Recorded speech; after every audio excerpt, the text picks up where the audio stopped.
we were all just sitting here like, what the heck is happening? What is this? What's going on?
Here's what's going on. The planets Jupiter and Venus coming together for a close conjunction. They'll be about 1/3 of a degree apart, so close together that they'll almost look like one big bright star to the naked eye, very close to the star Regulus. And some are calling this the Star of Bethlehem conjunction. God was sending us a signal. Are we watching? Are we listening? The King is coming, church. Prepare to meet the Son of God.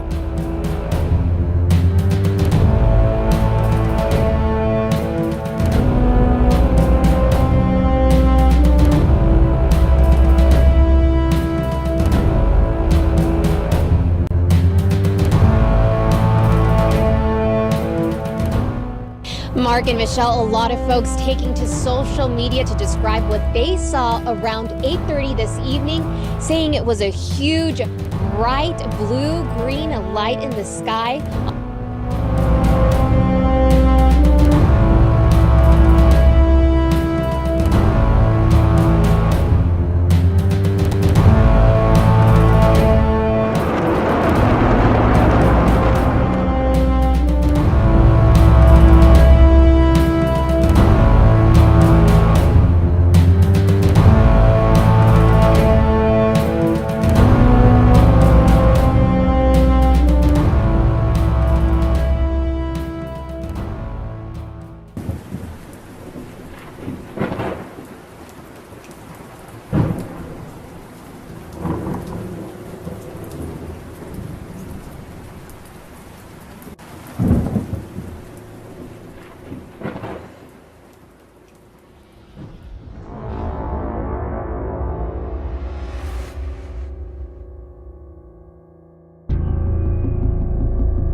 Industry lectures are now coming around with recycling bags.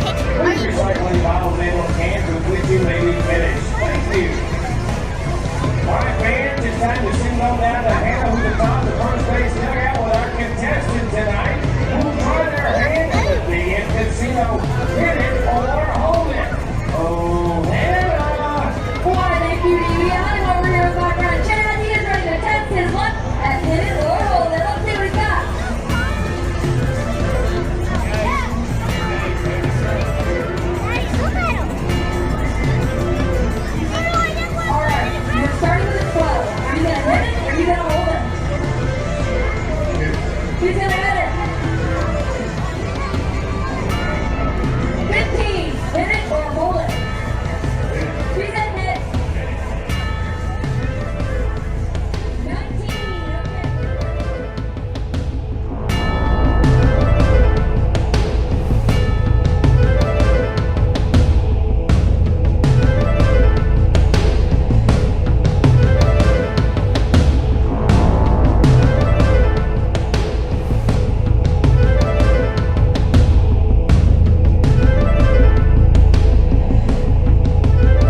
fierce and spectacular fireball that streaked across Perth skies last night has experts baffled. Sky watchers flooded social media with pictures and video of the bright flash of light. Most say it was probably a meteor, but experts can't agree. Some believe it was an aircraft contrail, while others think it was space junk. Because of its speed, it's most likely going to be space junk. Meteors will tend to be, they're moving about anywhere between 16 to 30 kilometres per second. Nothing has been found on the ground, so the mystery may never be solved.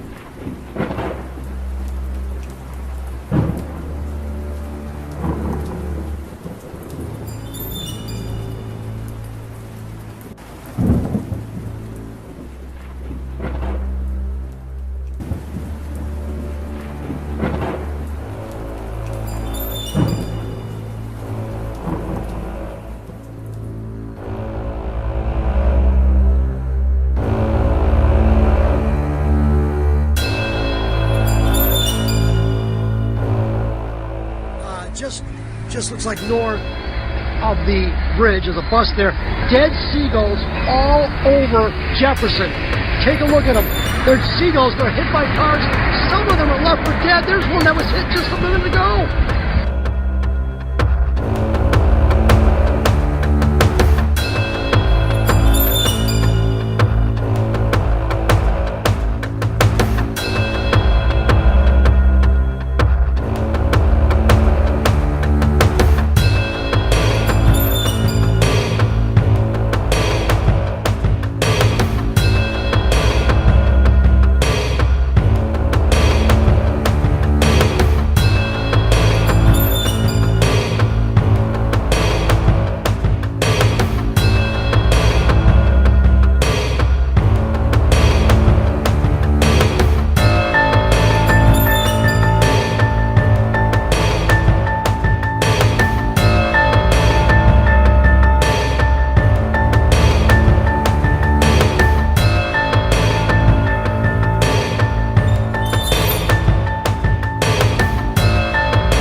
Craziest things I've seen in my life.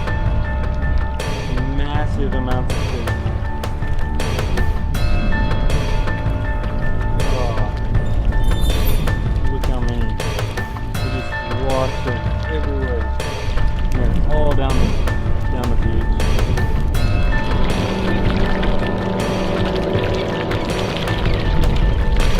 Oh my God. Look at that flounder.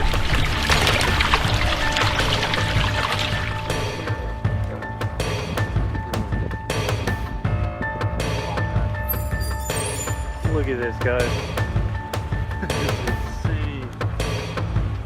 This is insane.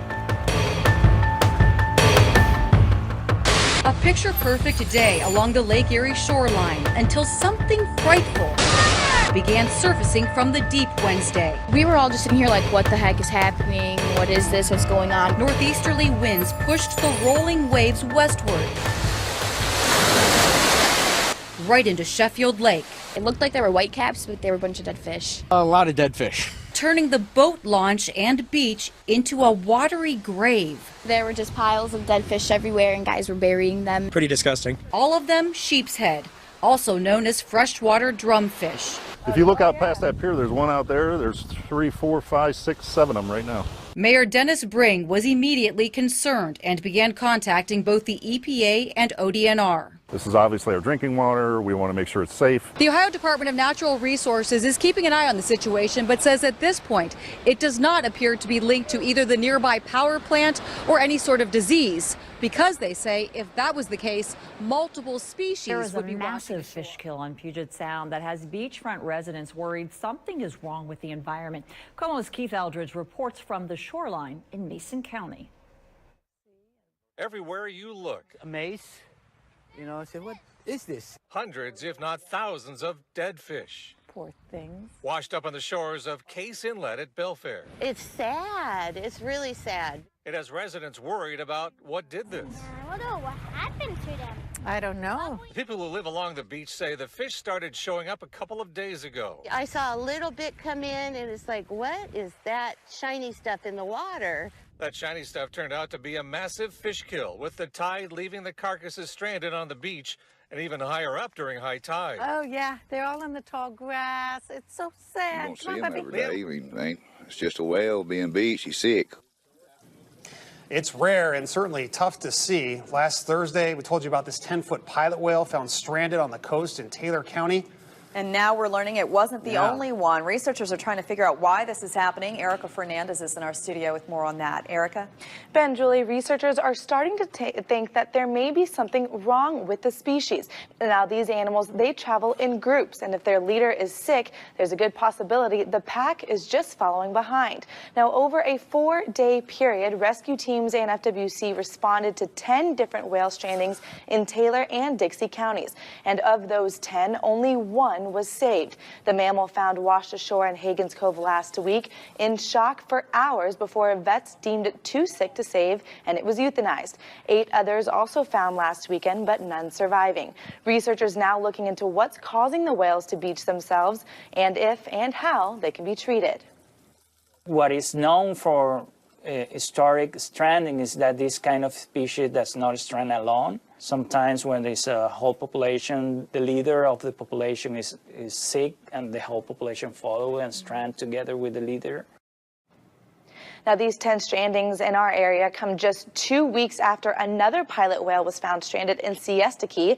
This picture taken from the Sarasota County Sheriff's Facebook page. Now, Blanco tells me it's very uncommon to find these types of mammals on the shores, but if you do come across one, do not push it back into the water. Call 911 immediately because something isn't right and it needs help. But they say it could take a few months before the necropsy results are released.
shaking. What about the flowers?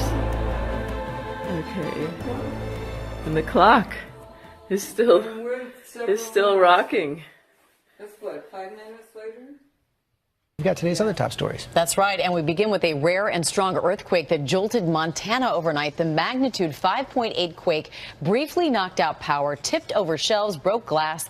It is the largest quake in that region in 20 years and was felt as far away as Spokane, Washington.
Europe have continued to be lashed by torrential rain, bringing extensive flooding to Belgium, Germany and France.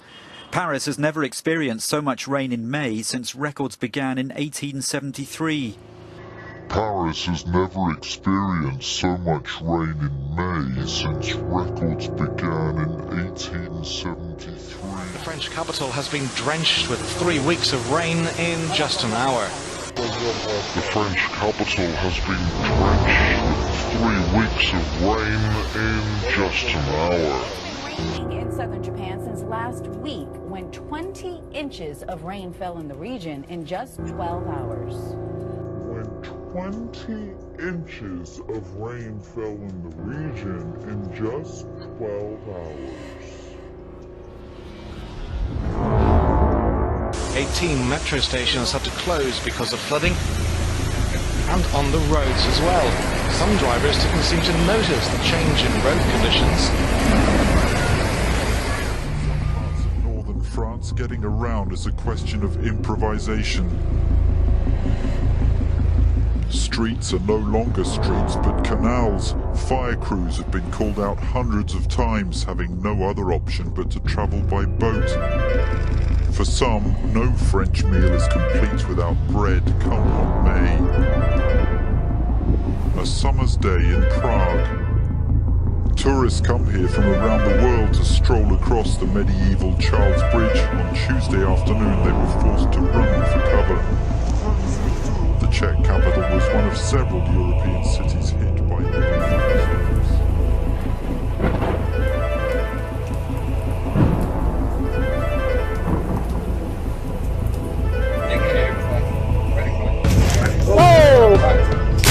Whoa! Oh, there's a fire back there. Oh my god. Oh wow, we just had fire. Oh my god.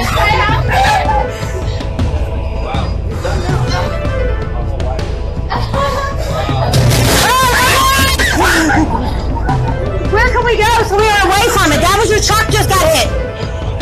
Said it, don't go around water. Where can we go? Man, everything's smoking and we can't get out of here. Is it safe for us to be back here? I guess we have no choice, huh? Whoa! Whoa! Oh, there's a fire back there. Oh my god. Oh, where can we go so we are away from it? That was your truck just got hit. Said it, don't go around water.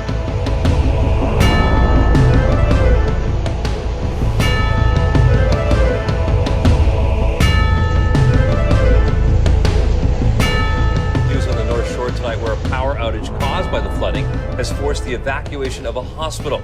Now, this is happening in Lake Forest, and our Will Jones is there for us live. Will?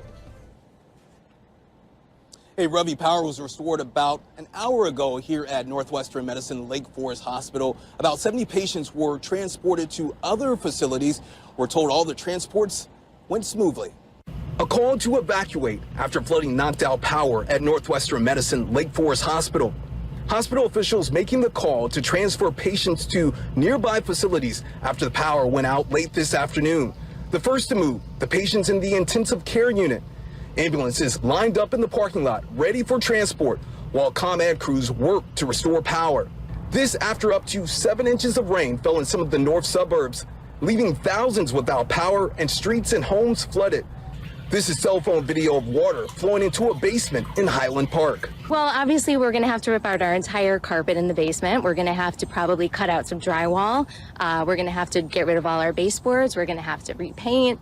It's going to be extensive, I have a feeling. Plumbers tried their best to keep up with the flood of calls throughout the day. When it comes down that fast, pipes get filled with water and there's no place for the water to pump. Right. So this is what happens.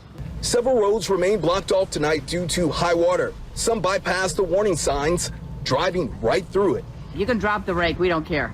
One man borrowed a raft and a rake from one of his neighbors to get home. This is crazy. So I took him to camp this morning and I was able to drive out there. And now there's a big swimming pool. We just saw a doggy and he said, "Doggy swimming." You can drop the rake, we don't care. One man borrowed a raft and a rake from one of his neighbors to get home. This is crazy. So I took him to camp this morning and I was able to drive out there. And now there's a big swimming pool. We just saw a doggy and he said, "Doggy swimming." The power was off for several hours. It is now back on. The hospital will be closed to clinical operations tomorrow.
To go someplace. And right now I can report to you that here in the Camelot Estates subdivision that the water is beginning to invade some of the homes. You can see why, Melissa. This is all the aftermath of several inches of rain. And so we normally don't do this on television because we do not know where we're walking to. But since this is my home, I just want to give you a quick tour, a quick visual of how much water hit this place. In fact, my property line is beyond this pine tree. There is a small ditch there. And the last time the water got this high, as you can see, I'm 5'4", was back in 2008. This is a lot of water. I did check with the Johnson County Emergency Management Office. They tell me that the good news at this hour is that some of the water is receding along some of the homes and businesses in Whiteland, which is just 10 miles to the north of Franklin. That is the good news. Homes and businesses along Front Avenue. Also, there was reports of flooding in White River Township and Greenwood today. Again, the good news there is that in some parts of Johnson County, some of this water is going out, but in other parts, like in this neighborhood, left onto South Morton Street.